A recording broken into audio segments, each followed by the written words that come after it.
Hello and welcome along to Aston Villa from the stands. I hope you're well. Whenever you're watching this video, make sure to smash a like, subscribe to the channel and get involved in the comment section. Big up to each and every single one of you. Apologies, we didn't go live at our usual 8:30 time. Had to slightly delay kickoff to make sure that we're running astutely and smoothly. And yeah, that's what it's all about here. We're here ready to rock and roll. We've got a good few stories to talk about tonight. Dominic Calvert-Lewin, simple question, yes or no. Is that a backward step? Is it a forward step? Is it a needed step for Aston Villa? And interestingly, again, the same sort of people who are saying this would be a good one. Well, is this not a backward step? Is this not something that you told me that the club are progressing with and we're trying to build and we're in a better place? Or does Calvert-Lewin feel slightly backwards? Those of you who are saying yes, is it because the massive factor is that actually, do you know what? We need a backup striker. I think Calvert-Lewin is completely going to divide opinion, and I want to know your thoughts, your feelings on this one. We're going to have a look at his injury record. That's the big point. Let's look at his injury record. Let's actually see how many minutes this guy actually plays. And also, is he as good of a goal scorer as people think? Yes, he's played for an Everton side that has basically had shackles on it, so to speak. But how good is Dominic Calvert-Lewin? Bit of a news came through. 35% chance United get DIBU, according to Fabrizio Romano. Fabrizio Romano has now given percentages of the chances of Emi Martinez coming to Manchester United or going to Manchester United, and he's ranked it at 35%. I'm going to show you that clip of what Emi said, so lock in with that one. And then finally, anyone who was getting excited about the El Khannouss links and saying, "Oh, I would like him on our target," or "That's one of the players I'd like Villa to sign in the forward areas." Yeah, we've lost out on him again. It looks like it seems that Crystal Palace or RB Leipzig will be pipping us to the post on that one. Also, Philippe Marshall has left the club, going to Stevenage. So the goalkeeper situation is shaping up as well. But big up to each and every single one of you. Those are the stories that we're going to cover today. Your thoughts, your opinions, whether you agree or disagree, will be massively appreciated. Get involved in the live chat on replay. Let me know how you're all doing. But big up to everyone. Great to see so many of you in. And great to see so many opinions basically about this guy. Let's start on DCL. Let's not even mess around here. Let's start on Dominic Calvert-Lewin. This is the story that was reported today. This is the story that was reported today. And here it is. Aston Villa have asked about Dominic Calvert-Lewin's salary demands as Unai Emery tries to beef up attacking options. Okay, salary. So this is the issue when you go to try and sign someone as a free agent. It isn't the wage, it isn't the fee that you've got to pay, it's the wages that player will demand, because that is where money must go to for that player. And the salary is what is going to hurt us. Now, again, with Villa and having a backup number 9 with someone who is frequently and constantly injured, let me know in the chat, genuinely now, how much would you actually pay? How much would you actually pay in wages for Dominic Calvert-Lewin? How much would you pay for Dominic Calvert-Lewin in terms of wages? Really would love to know your thoughts on that one. I really would love to know what wages would you pay for Dominic Calvert-Lewin? Of course, he needs to beef up his attacking options. Of course, we need a backup number 9. And of course, we need someone who's going to try and contest with Ollie Watkins. But at what expense is the question that I'm looking at? So if you were to put a fee on a Dominic Calvert-Lewin wages, what would you be looking for Aston Villa to pay for a backup number 9 to come in and sit down and do that job? Let me know, people. Some interesting response already coming in the chat. A really interesting responses coming in already. Again, there is a big mixture on Calvert-Lewin, which I'm going to look at now. In terms of what you guys are saying, 50 to 60k max. Michael saying 50. Britt Schmidt saying 70k tops. Mark saying pay for play as a Steve, which would be ideal, but I don't think those exist anymore. I really don't think those sort of deals exist in modern day football, but you never know. Rainey said nothing. Frey saying 5p. And Ant is saying smash up the likes. And I've got to agree with him there. Mitchell, we are running up the likes on this show right now for me, people. Because that would be muchly appreciated. So run them up. It's Twister said, no way in hell should we be signing DCL. Hell no to DCL, says Harvey. Super Matty says, we need a backup who stays fit. Send that will take Wilson out. Would either of them be available for free if they had a good fitness record? Exactly. If Calvert-Lewin and Callum Wilson didn't have the injury problems they wouldn't be free agents. And that's the best way to put it. They wouldn't be free agents. Who would I take? Callum Wilson, Dominic Calvert-Lewin? I think I'm still taking Callum Wilson. Something about DCL for me has never been the one. I think sometimes I watch Calvert-Lewin and I think of Bambi on ice. I think of a player who just looks awkward. I think his best time, correct me if I'm wrong, came under Carlo Ancelotti. And that's the only manager he's cooked under. And that shows how good of a job Don Carlo did. Brett Smith said he's not the superstar purchase we'd all want, but he's a shrewd signing. There aren't many good strikers happy to play second fiddle. That said, he hopefully will become to play second fiddle. But Ant is saying 60k. He's another sick note, agree. The guy's made a wheat bit, spends more time with physios than a porno victim. Free healthcare.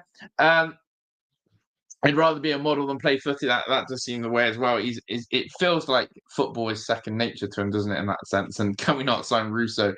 One England team have done the business, and hopefully Thomas Tuchel's Lions will do the same next summer in America. But personal opinions don't add to the wage. Is Calvert-Lewin any better than Malin for in? I see nothing to suggest. Yes, and I was in two minds, right? I was in two minds of Dominic Calvert-Lewin. At first, I've been a massive no. And then again, I come back to it. Who the hell is our backup striker? And people keep saying it's Donyell Marlin. My problem with that is, don't we want Donny locking down the right-hand side? Right? Don't we want the Don locking down that right-hand side? Because then that means that if Donyell Marlin has to play as the number 9, then we've got to play someone else out wide. Leon Bailey could be suggested, but if Leon Bailey goes, then who? And when I watch that friendly, and when you're watching Jamoa come on, and you're just going, surely he can't be the second place 9. And Jamie Vardy, I think, is looking at Birmingham City. He's been linked with Celtic. People are saying they'd rather Vardy. And Samatta better. Yes, I said it. Christ. This is an interesting stat as well from Adam. He said DCL missed 110 days of the 24-25 season. Awful. We're going to have a look at some of his injuries as well. But further to that as well, it isn't just us who are in the race for him. Apparently, according to some outlets, it is also AC Milan and Newcastle. AC Milan and Newcastle are the two other sides apparently sniffing around looking at Dominic Calvert-Lewin. And it's all about the salary demands. Interestingly, nobody seems to know his salary demands.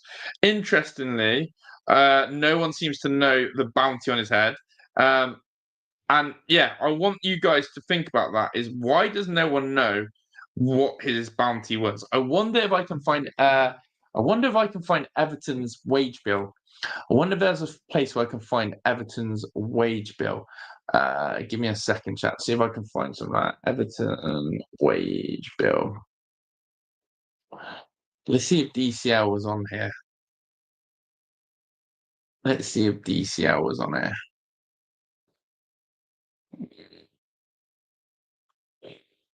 No, this is this season's. I want last season's.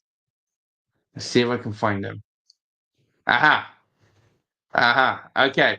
So according to this source, Newcastle and Cameron in terms of agree. If DCL has any sense, he goes to Milan. Why is that? Because that's a retirement home, isn't it, for washed up Premier League players in Italy. Right, enjoy the chat, clans. Enjoy the chat. Best get back to it. Super Matty, thank you for popping in as always. Is Watkins going then? Man United, or are they after Šeško now? United wants Sesko, from what I believe. Have a look at this. This is what this report says. Everton's payroll, Dominic Calvert-Lewin, 5th highest earner on 100k a week. I don't know if you guys can see that very well. Let me see if I can zoom in. Dominic Calvert-Lewin, 100. There it is. Yeah. DCL, 100K a week. 100K a week. I don't know how to scroll that bit over. How do I get? It's got to be a way at the bottom. Here we go. Here we go. Here we go. Better now. Dominic Calvert-Lewin, 100K a week. 100K. 100K. So, salary demands. What do you do? What do you do with that? A player who who's been on 100K a week for a while at Everton, been very comfortable, 5-6 seasons on 100K a week. What on earth do you do with that? It's interesting that Jordan Pickford on 125K. Everton's wages aren't that high, are they? Abdoulaye Kouare 130K a week, Picky on 125. But yeah, it's very interesting. It's very interesting there. 100K a week. So Villa aren't going to pay 100K a week for DCL. We've got to be half in that. For me, as a backup 9, I would be looking at 50, 60K a week for DCL at your push. People are saying it's pay to play. That way we only have to pay a week's wage. Exactly that. I wish there was this way of doing pay to play, but I don't think there is. I think it's obviously no. Newcastle, Birmingham, I'm pretty sure I know where I'd rather live. Milan would be a better option, to be fair. Yeah, let's bid them up in price and let the tune overpay be a flop. Very good tactic, that. There's many more betters out there. Good shortlist from CC about different strikers from St Etienne, AZ Alkmaar, and Cruzeiro. So love that. But yeah, I see the logic for a side just put on, but we'll be challenging to make Champions League season, and it's DCL the backup we should be looking at. But are we a side who is going to be challenging for the Champions League? That's what I've got to keep asking, because right now, my club isn't acting like it. And DCL for me is just a downgraded backward step. Whoever wants to try and gloss that up, tell me how. Tell me how. Let's go to his record. Not even his injuries yet. Let's not even look at his injuries yet. This is Dominic Calvert-Lewin's stats without injuries. This is not even a factor in injuries. This is just his stats in general at Everton. Now, of course, one thing you could say is Premier League experience, Josh. Premier League experience. That thing that we were saying is so hard to come by. Premier League experience. Okay. Let's have a look at our Premier League experience in Dominic Calvert-Lewin now. We have Dominic Calvert-Lewin, who cooked in 2 seasons. Now, please, again, people, by looks at one was a COVID season as well. Which one was the COVID year? Was it 1920 or 2021? So one was the COVID season. One was the COVID season where he scored goals. But the rest, 16 goals, I think that was again under Carlo Ancelotti. But then the rest of the stats stink. He doesn't even get assists either. It's not like we've got a big man who's contributing to play overall, and the assists are coming in, and he's really linking up play. The assists are low as well. When we look at an Ollie Watkins, we're not just looking at his goal, we're looking at the assist that you might. Calvert-Lewin, we're saying someone's back in. And by the way, this is the crazy thing. He's 28 years old. How is a guy at 28 years old a free agent who's paid for a team like Everton? How at 28 years old is he a free agent? It's a bang average, as someone just said, 1 goal in 9. Now, Everton had that second half revival with Moisey, and Everton started looking good. But even in that season, 32 games, 7 goals, 2 assists. He's never really scored 10 goals or more. Now, even if we are up against a player who, is coming off the bench to be Ollie's deputy here and there, at the end of the day, we cannot be paying 100K a week for a player like Dominic Calvert-Lewin. We can't. Second of all, People are saying he's been on Everton. So yeah, look, we're always going to be up against PSR. So free transfer, Premier League experience for one season, PSR, pure profit fodder for next season is what I think the club's position is. But what about the wages, Danny? What about a DCL? Someone bullies us into pens, 80k a week, 90k a week. It just doesn't feel right. And although he has Premier League experience, and although he is someone that knows the division, it's not like he knows it. It's not like he's been catastrophic in it. And I'll say this again. I'll say this again.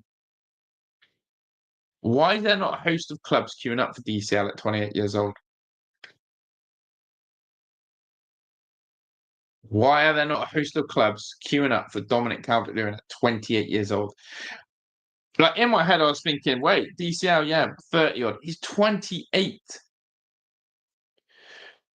He's actually 28 years old. Peak striker age, 28. And the bloke's on a free. Steven says those Google stats, some better options out there, 100%. DCL will get what he's given. He's clubless for a reason, exactly. 1 goal in 9 last season, terrible. Not the minute he went, not the score we got. And yeah, Man U players we should get, imagine. British Smith said, divide 100k by his goals per game, not a great return that. When you look at what he's available, you really do appreciate Watkins more, don't you? Exactly that. But yeah, the scouting system's all over the place. It really is. Really is all over the place. We only seem to go for these young recruitments between 5 and 9 million and then look to loan them out. I don't see any other transfer strategy right now. Yeah, big up to Meeks and Alison. Hit the likes. Yes, please do run those likes up. He's the last part in fantasy football when you really spent and got 5 mil left. 100% gives that vibe. Yeah. So let's see like where it is. I just want to show you his injury record as well, just so you get an idea of, just so you get an idea of how bad. Oh, why is that saying 502 bad gateway? They won't even let me show how bad his stats are. Have a look at this. Look, I'm going to show you every time I go on this. You actually get this. 502 bad gateway. What? Dominic Calvert-Lewin injury history. It's that bad. Google don't want to show it, or Aston Villa have blocked it so that everyone's not alluded to his bad injury record. Let's see if we can get something from this then.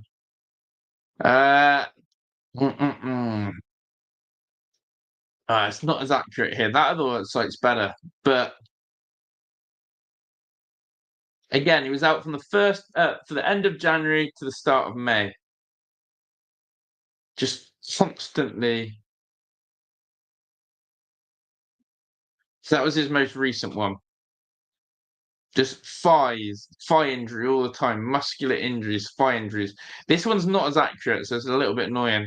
I wonder if we can get a bit better here. 18 times thigh injury. Okay, have a look at this diagram here. I don't know if you can see. I don't know if you can see this diagram as well.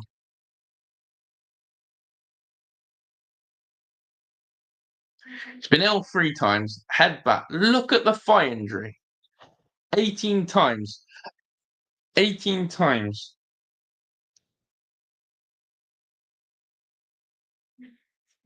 18 times he's had a thigh injury. 18 times.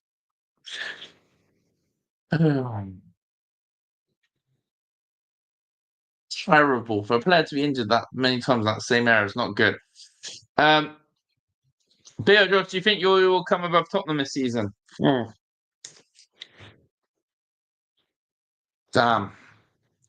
Let's see what Tottenham's business is and our business at the end of the window. But that's a tough one. That's a tough one. Because Spurs are dusty, but they got a good manager in Thomas Frank. See how they get on competitions, but I want to see their business as well.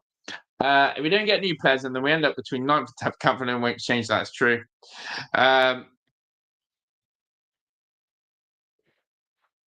There. Let's have a look. So bad. Google blocked it. That's epic blockage. It is. It is. There we go. So Dominic Calvert-Lewin is an absolute no-go. Absolute no-go for me. I'm not even interested now. The fact is, there's too many injuries on that five. He don't effort worse than me. Yeah. How often does he? It's worse than me, and I'm 60. Says Dave. Do we get any Garnacho news? No, no. His injury record is the only off-putter, and his wages, and his lack of goals. His wages and his lack of goals are massive off-put. Massive off-put. I don't know what else you can say. His wages are a massive off-put. His lack of goals are a massive off-put, and his injury record is a massive off-put. But yeah, there we go. There we go. That's just, I don't know. Is there anyone who's taking him in the chat? Last chance to defend DCL right now in the chat. Who is taking him? Anyone taking him? I'm giving anyone a chance. Anyone? Anyone? Anyone out there? Anyone out there? No, I don't think so. So yeah, exactly. That awkward sign says it all. So we're not even gonna bother. And any villain trying to talk yourselves into Dominic Calvert-Lewin is copium. It's hopium. It actually shows how desperate we are in this transfer window to make a signing. It ain't happening. I've taken him on draft teams for years. Now I know why I don't win. Exactly, lads. Exactly. His lack of goals can be the teammates who supply him. Imagine trying to play 1 versus 10 others without that injury record. Yes, pure profit works as it stands. No. Like Disciples, you really think we could sell Calvert-Lewin for profit? Like, come on. We're not. This is the thing that's pissing me off now, Villa fans. I'll be honest with you. Why is every player about how much we sell them on for? What have we become? What have we become? And this is no dig at Disciples. This is it's triggered a talking point. Why is it now that every player we look at, we're going, oh, if we buy him, we could sell him in a few years and get pure profit and help PSR? Who gives a fuck? Who cares? Who actually cares that we're like? I want to sign a player who's not going to get injured. I want to sign a player who's not going to get injured, who's going to contribute to the team's success, and is here for the now. Not, oh, if we sign him and he does okay, we'll get pure profit. It's driving my head in that football's just about business, and it's getting real football fans to actually think more about business of football than just what's in front of us. Will this guy put the ball in the back of the net? Will this guy stay injury-free? And will this guy make Villa better? But every transfer now is, oh, if we sell him or sign him, profit, PSR. It's dead to me, that. It's dead to me. We've got to... We just got to stop looking at football. Yeah, and what British... This is it. That's my biggest annoyance now. You used to be able to enjoy football. Now you need a bachelor's degree in accounting. It's true. Everything's about the pennies, the pounds. Not, as I said, is he going to make Aston Villa better? Is he going to stay injury-free? It's crap. It's annoying. It's like, is Keenan Davis available? May as well. In fact, I'm sure Keenan Davis is better stat. And do you know what? Let's amuse ourselves. Let's have a look where Keenan Davis is at. Let's have a look. Oh, God. Oh, boy. Oh, boy. Keenan Davis. He wants to see a snapshot of Keenan Davis. He wants to see a snapshot of Keenan Davis. Oh, Bilal El Khannouss. Keenan Davis. If you ask, you get. Keenan Davis is playing for Udinese in Serie A. I mean, he's playing in Serie A. Fair play. 2 goals, 1 assist in 23 matches. And he had 8 games in 23-24. Keenan Davis, my lord. Yeah, not any better. Basically the same as DCL. He's a year younger. But think of the profit, though. Think of the profit if we brought back Keenan Davis. Think of the profit. At Watford, Not bad. 34 matches, 7 goals. Forest, 18. Villa career, hilarious. 1 goal, 1 assist. It's funny. It's funny. It's funny. Bring back Keenan Davis. What a blast from the past. That, I mean, again, honestly, and people will mock this, but I actually see that Calvert-Lewin and Keenan Davis, two peas in the same pods.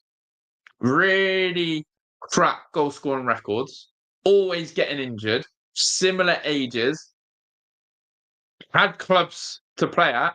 What is the difference between Keenan Davis and Dominic Calvert-Lewin? Like, I'm not even joking. People go, God, that's a bit too far. No, seriously. Yeah, Calvert-Lewin had 2 good seasons for Everton under Carlo, and 1 was a COVID year. Bring back Keenan Davis. At this rate, we'll be sort of digressing Ali Samata stats. But look, Calvert-Lewin, massive backward step, massive dead rubber, and massively, for me, something of, there's got to be something else out there. I'd rather have Lewis. No, I wouldn't have rather Lewis Dobbin. Something I want to raise. Bargeron, Monchi is not flogging our players very well. We've got a fleet of Deadwood that if so will unlock funds for us. Monchi ain't saying anyone. Yeah, we can't seem to get rid of Ramsey. Can't seem to get rid of Bay. Again, hard to know, but yeah, that is a good point. Our ability to sell has ended up in terminating Philippe Coutinho's contract, and now we're actually looking to terminate Dendonker's contract. We're not actually selling this Deadwood. We're sort of conceding and terminating the we're terminating contracts as opposed to selling, yeah. So there we go. But I'm going to get onto the Emi Martinez news. I am. Okay. But yeah, that was an interesting point raised there. That actually we can't even get rid of our Deadwood. We're having to just take the cheap option, which is, well, I don't even think it's the cheap option. We have to terminate contracts. Yeah, Libo, you can have Lewis Dobbin. We've got this player called Lewis Dobbin. Don't know if you've heard of him, but he's better than Watkins. So if Man United want to come in and bid 40 million for Lewis Dobbin, then by all means, you've just missed out on Louis Barry, who is his stroke partner. Dobbin and Barry would have been hell of a partnership. But yeah, if Man United want to come buy this player called Lewis Dobbin, please, by all means, come take him off our hands. We're doing everything to try and keep. He's Dobinho, yeah. If he was Brazilian, he'd be called Dobinho. But yeah, Lewis Dobbin, hot prospect. I really highly recommend taking him. And I don't think United fans have done enough scouting. But there we go. Hey, Gary, come on. Don't do that to United fans. Big up to Rachel as well. Welcome in. Brainy said we have some mediocre players in the squad already. Don't need more of them. Exactly that. As I said, I'm yet to find anyone tell me that DCL is a good option. But anyone here is, I think it's copium of how bad this transfer window is if you're trying to convince yourself that DCL's going to be the answer. Where can Donkers play it from? I don't even think Dendoncker knows where he is in the world right now. I think Dendoncker is so lost. He's just a lost puppy right now. And the fact that we're probably going to have to terminate his contract, again, does rattle me a little bit. So there we go. Why are we having to just terminate? Is it better to terminate? Or surely there's someone we can flog him to? Surely. Let's get into the Emi Martinez news that's just dropped recently. Again, Fabrizio started putting percentages on things. But it seems that the news that's going around, it seems that United genuinely think for Emi Martinez is a rip-off. That's the vibe. That is the vibe. But Man United don't want to pay 40 mil for Emi Martinez. I think it's a rip-off. Again, I'm trying to scratch my head. I'm seeing James Trafford going back to Man City. Again, I'm seeing Aaron Ramsdale go to Newcastle for a said fee rumoured. I'm seeing goalkeepers move around. And I'm being told that 40 million for Emi Martinez is too much. Are they okay? Leave it to DC. I would love someone to tell me why, though. That's what I'm waiting for. Since he was good, yeah. Would Villa have taken 45 million for the add-ons that we missed? You asked for Garnacho. 40 million is the price for Emi Martinez. We've literally spelt it out. We've literally spelt it out to Man United. Now, this is what Fabrizio says. Whether you rate Fabrizio or not, that's up to you. That is up to you if you rate Fabrizio Romano or not. Let me get my headphones. Have a listen to what he says here. This is what Fabrizio said on Emi Martinez. Have a listen, chat. Have a listen to this. Signings and could be one or maybe not. I don't know. It is DIBU Martinez. It could Strong be name. 2 or maybe 3 signings for Manchester United before the end of the window. So the striker, as we said, with Benjamin Sesko in the conversation, the goalkeeper, and for DIBU Martinez, my percentage today is at 35%, so not that optimistic, because United last week went to speak to Aston Villa, asked for a loan, and Villa said, forget about that, we want 35, 40 millions for DIBU Martinez. So there is a very big gap. It's a really complicated story. But that's crazy still, right? Just pause on that for a second. This whole loan situation is absolutely bonkers. It's not fake news. It's not fake news. Manchester United genuinely look to get Emi Martinez on loan. They actually wanted to try and get Emi Martinez on loan. Absolutely nuts. But as Fabrizio is saying here, 35% chance is a complicated situation, 35 to 40 million. There's nothing complicated about it, in my opinion. There's nothing complicated about this transfer. It is quite simple. If Man United want Emi Martinez, who, by the way, has won the Yashin Award, a World Cup winner, very, very established Premier League goalkeeper, you need to pay 35, 40 million. It's really clear. It's spelled out for them.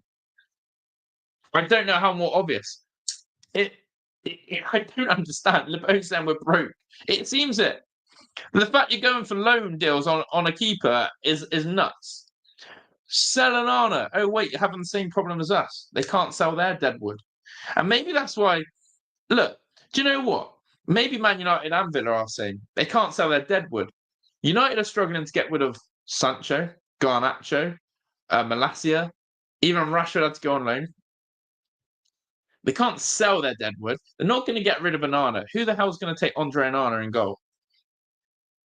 And Villa are in the same situation, so maybe we've got more in common.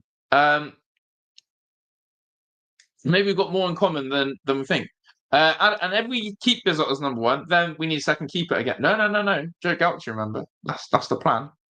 That's the plan. But yeah, let's finish this let's finish this update from Fabrizio. So let me just rewind it again. So we heard that all clearly. It's not a complicated situation. That's what I don't get. It's not complicated. 35%, so not that optimistic, because United last week went to speak to Aston Villa, asked for a loan, and Villa said, forget about that. We want 35, 40 millions for DIBU Martinez. So there is a very big gap. It's a really complicated story. But Man United want to sign a goalkeeper. One of the players they are monitoring, if they don't go for an experienced options like DIBU Martinez, could be Lammens, the goalkeeper of Royal Antwerp. So it's going to be one to watch in the next weeks. And then the signing. Okay, so United basically, this is what makes me laugh. It's really clear that Man United want a new goalkeeper. So they keep getting linked to goalkeepers, and it clearly is not seeing Onana as the number 1. So Man United now are going for either Emi Martinez, Premier League experience, knows what he's doing, very established, 35, 40 million. For today's market, unbelievable. Or they go for someone from Royal Antwerp. Again, another gamble on Lammers. Fit. When are United going to learn? I thought United's model was sign established Premier League players in Cunha, in Mbeumo. It's there. Now, if anyone's not aware as well how this impacts Aston Villa, because real talk, people say, again, I've had some comments on recent posts saying I'm an idiot about what I'm saying about Marco Bizot. I'm going to sit here again, and again, putting this out publicly, put this on record. I believe Marco Bizot will be Aston Villa's #1 goalkeeper, because I believe Man United will eventually cough up the 35-40 million needed and pay that for Emi Martinez, in which Garnacho will be involved somehow or some way as part of it as well. That's what I believe. And I think Aston Villa will go with Marco Bizot, who's got that experience of playing in Europe, in the Europa League and elsewhere, as the #1 choice. You don't have this link with Emi Martinez all summer long, Man United, for then it to fall through. And the reason, what I would say is this, it is that Man United have to find a fee for Anthony, for Sancho, for Malacia. I actually think one of those boys will eventually go somewhere. That's where I'm at with it. That's how I feel. That's my personal opinion. But people hounding me saying, oh, I'm an idiot because Emi's got a 3-game suspension. By the way, those of you on the watch on, and I need to speak to Rich about this. Rich from the Villa Park podcast obviously came on the watch on and said, oh, it's only a 1-game suspension. I did a bit of research. It is 3 games. Emi Martinez is out for 3 games. I read an article online. Maybe I'll have to get it up. And I want to put that to bed as well. There's a lot of confusion because it was... let me find it again. Emi Martinez ban. I read an article. People were saying, oh, it's because it wasn't for violent conduct. No. It's 100% a 3-game ban. So this is 26th of May, 2025.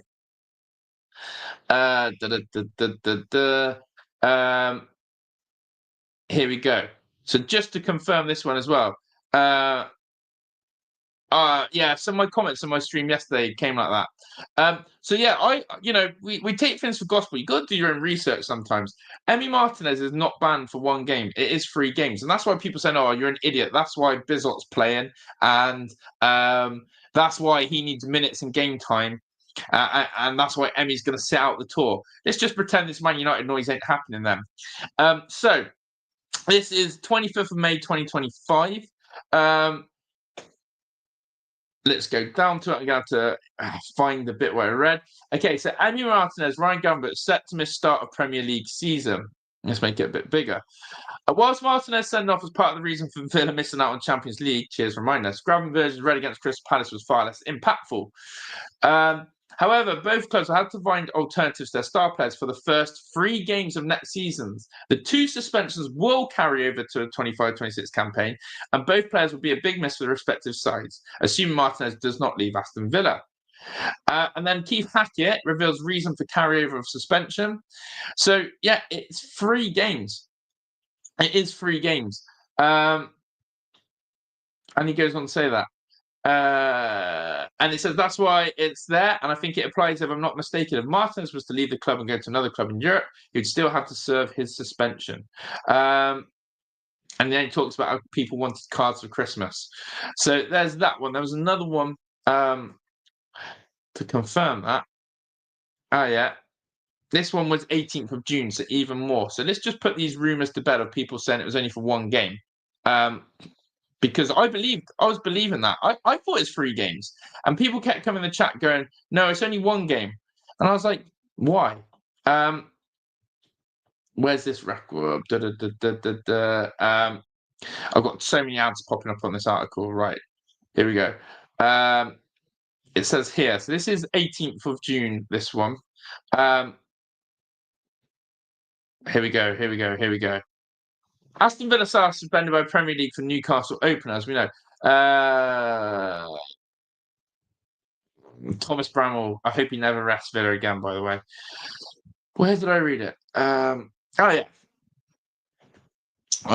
Let's zoom this bit. The 32-year-old must serve a 3-match ban, meaning he will miss Villa's opener against Newcastle and the next 2 matches away to Brentford and Crystal Palace. I want to know where people have got that it was only a 1-game ban. A 1-game ban. Where's that come from? Where's that rumour come from of a 1-game ban? It's not. confirmed there. So, look, again, I've said this. I think Emi Martinez will sit out for the whole of the transfer window and has to because of his red card. I think Marco Bizot plays. I think that Man United eventually cough up the 35, 40 million for him. And we say goodbye to Emi Martinez. It's a straight red. Højlund through on goal. Matty Cash back pass. Højlund gets it. Emi Martinez sprints out of his goal and nails him. But yeah, it was always touted, and I don't know why I doubted myself, but people came out, and then Rich on the Villa Park podcast, obviously if you're in the watch-along guys, he said, it's a one-game ban because it wasn't violent conduct. And that, again, I was like, yeah, crazy. I saw that report, Brainy Brian, again, interested in is always a way. No way, Josh, only Emi is going as Buendia, if we can get rid of him, if we can find a suitor for him. I'm more convinced that Emi Martinez goes on Emi Buendia at this rate.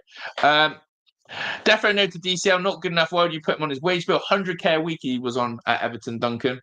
18 thigh injuries. Can't hit a barn door. His goal record, 1 in 9 last season. There you go. And Adam Sky said, no one listened to me when I said we should have bought Kepa.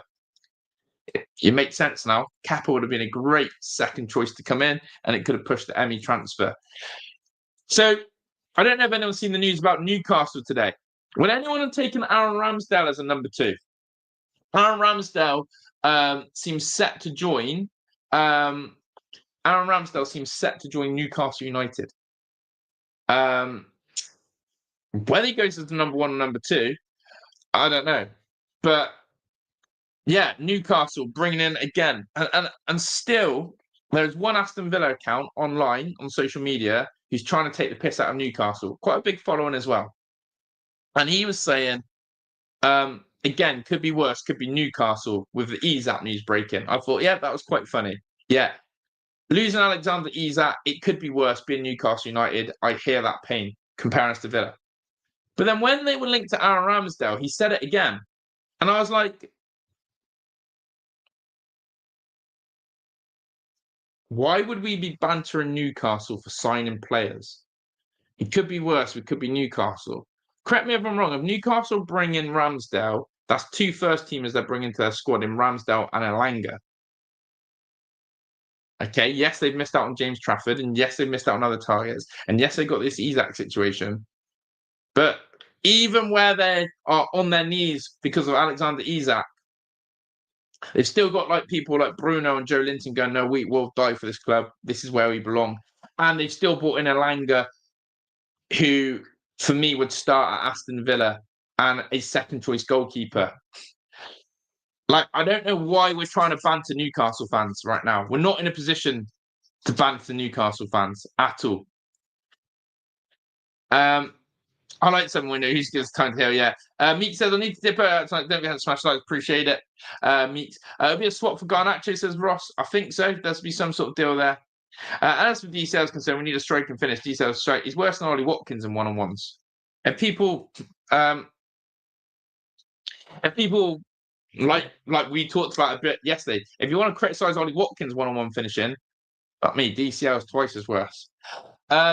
In fact, can you remember the one-on-one that DCL missed against Villa? Emi Martinez had a big save. That massive game against Everton. Crazy. But yeah, to actually like try and banter Newcastle doesn't feel right now. Don't try and banter a club who's still doing a little bit of inroads and a little bit of signings as such in that sense. But yeah, all news and all that jazz. Newcastle, when it has been bad, it has, but they're still doing better than us. And let's remember, if they do sell Isak, they're going to get a massive transfer fee for it. You think Newcastle aren't going to bully their way into buying someone? Hey, they want to put Ollie Watkins in their mouth, which is true. Craig Hope has reported several times Newcastle are still eyeing up Ollie Watkins. Sesko's the more expensive target. But if Newcastle get a big fund for Isak, which they are, who knows how they're going to spend it in a panic buy as well. You may be on something, Joe, but how pissed poor would be for us losing our number one last week at transfer window? It'd be disgusting, but weird. Things have happened like that at Villa before. Ramsdale is tragic, even playing out from back. Exactly. Need a left wing and back at straight out. Add exposed pensions. DRB is correct. Both positions you've nailed there are correct. Garnacho looks left winger. Who the hell is going to be back up 9? DCL is just too injured prone, gets injured even in recovery. Is true. Yeah, awful rejections. People have said no to Ramsdale. At this rate, though, chat, would you rather Joe Gaucho or Aaron Ramsdale? Joe Gaucho or Aaron Ramsdale?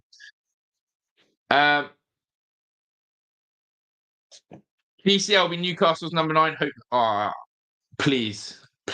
Maybe this is good news. Yeah, maybe I didn't think of that. He missed 3 clear chances that game. We would have lost that game. He wasn't sure. It's true. Championship striker. Oh, look, I did a Keenan Davis DCL comparison. They're basically the same. I drove Buendia anywhere in that pink VV behind you. Get into Leeds. Get him relegating Leeds. But yeah, let me get onto this story that I've just got loaded up. Loving all the chat. As usual today, guys, appreciate all the news that you guys are saying. And yeah, make sure you are running up the like button for me. We greatly appreciate that. A little bit before we go on to the El Khannouss information. I don't know if you guys have seen stuff on El Khannouss. See, this is what Dave Short saying this. I worry about this one. Not United, but I worry about Newcastle and Watkins. I worry about it because it's one of those things where Newcastle know that Benjamin Sesko is a bit too expensive. But we put a price of around 40, 50 on Ollie as well. I can see, say Newcastle get 120 for Isak. I reckon they'd spend 60 on Ollie in a heartbeat. I reckon they'd spend 60 million on Ollie Watkins in a heartbeat for Alexander Isak. I think he's second best to Isak in terms of what Newcastle could get. Isak number 1, Ollie Watkins number 2 in terms of Premier League proven strikers. And if they came in for 60 million at the end of the window and Villa are, again, because we look at it from a business point of view, we're short on funds, you're going to do that. And that's my worry. A 60 million price tag on Ollie Watkins scares me. You've got to also remember, how are Newcastle going to handle the Isak situation? Newcastle got 2 ways of playing this. Newcastle either hold Isak to ransom and wait for the window to shut and try and keep him, or they get back off this tour and they sell him and they give themselves a bit of time. Do you know what? Newcastle Villa, opening game of the Premier League, seems absolutely, it could be one of the weirdest fixtures in terms of both clubs. Not really sure what their squad's going to look like. We could be sat there going, well, is Emi and Ollie going to be with us? Newcastle could be like, is Isak going to be with us? And one other. Yeah, it could be disgusting. Yeah, exactly, Gary. Exactly, appreciate it. Buendia brings a bit of chaos to our boring style.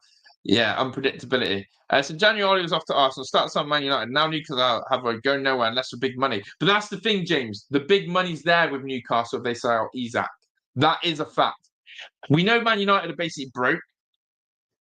We know United are broke. We know that Arsenal now have Glockerez, so he's off the table for them. So the next sort of point is Newcastle have got the money. 100 mil on Ollie, yeah. Why have we not put a release clause in Ollie Watkins or 100 mil? Bit of Donyell Marlin news. Again, very topical player. As such, people are hoping big things. This is an interview that Donyell Marlin's just done in the last 24 hours with John Towley. He said, when I came, it was up to Aston Villa. It was always going to be going to be a bit different. A few things were difficult, but I think I handled it quite well. I just tried to help the team, and hopefully this season I can do the same and play more. It's that last line, and play more. I mean, Donyell, you definitely need to be playing more. Tried to help the team off the bench, basically. And look, a few things were difficult, but I think I handled it quite well. Yes, you did. And anyone who told me that Donyell Marlin knew that when he signed, he wasn't going to be included in Champions League squad, BS. Absolute bullshit. No way did Donyell Marlin sign for Villa already knowing that he wasn't going to be in the Champions League squad. Absolute crap. And even this line there, He even says that a few things were difficult, but I think I handled it quite well. Yeah, you didn't kick off. You didn't throw in a transfer request like other players would have. Yes, you did handle it well. You handled it superbly, and I'll give you credit for that. But anyone telling me that he knew he's not going to be left, you're wrong. Again, more Malin quotes. I want to be on the pitch and help the team get involved in goals and assists and get results. Unai Emery doesn't need to motivate me. We talk about football and how I can improve and help the team, but he doesn't need to motivate me. Interesting that he said that twice about Unai not needing to motivate him. Do you know what I mean?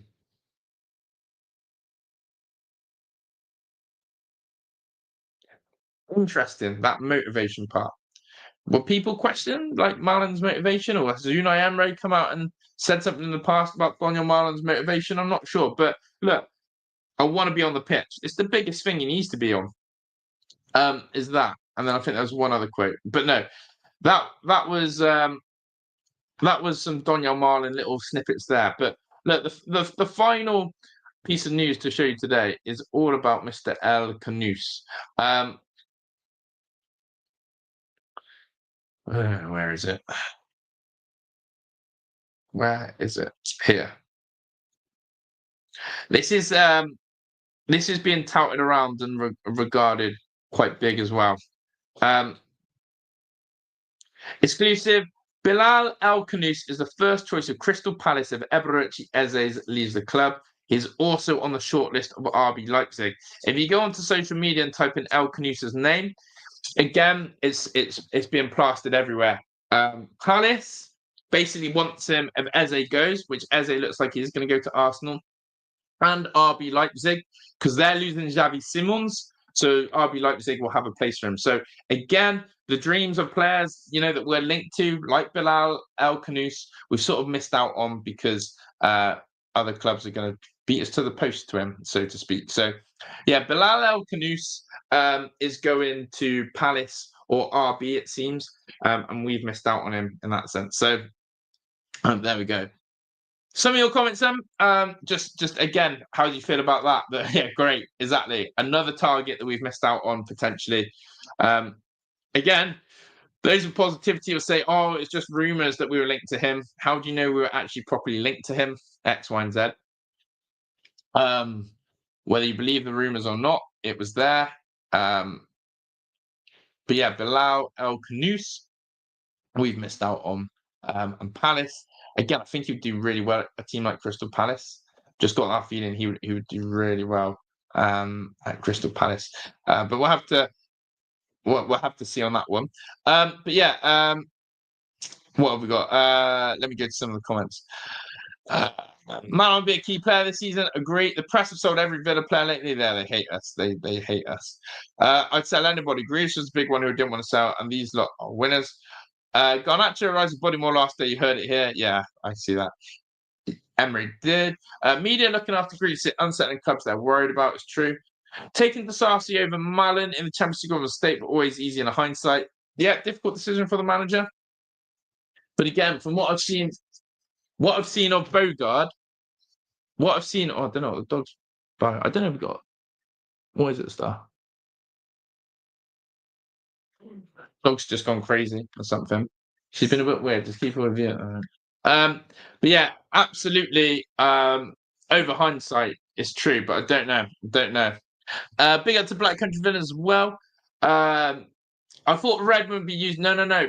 Again, when we signed Redmond, there was an article that came out that he would be going into the youth setup. So there we go. It's dark. It's bad. Not Villa's fault.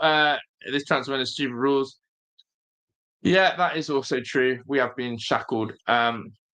We have been shackled by something or someone. But there we go. But yeah, Dog's going a little bit nuts. So it is perfect timing to wrap up in a second. She seems to have spotted something and she won't leave it alone. So I'm going to have a look at that in a minute. But yeah, I don't know what's going on with Villa. It's an interesting one. The Martinez situation, positive in the sense of, 35% of him leaving. But Man United have got to find 35, 40 million. And when they do, I think they'll bid for him straight away. Dominic Calvert-Lewin. stay with your gut instinct, guys. Right now, you're all telling me, a lot of you don't want DCL. If he signs, don't feel like you have to get behind the bandwagon on him. Stick to yourself. Stick to your true feelings on that one. Don't be blinded by the fact that you haven't rated him. Believe what you're saying now, because that's your initial feeling. I don't think you can convince yourself when he first signs that it's going to be any different. And if he stays fit, and if he does the talking on the pitch, and if he produces, then we may go back and say, hey, we got it wrong. But guys, right now, you guys know that DCL doesn't feel like a great step for Villa. You know that it feels awkward, and you know that it's not the right trajectory for Villa. It's just wrong. But hey, in life, we try and put a positive spin on those sort of things, and maybe we can. But right now, DCL is absolutely.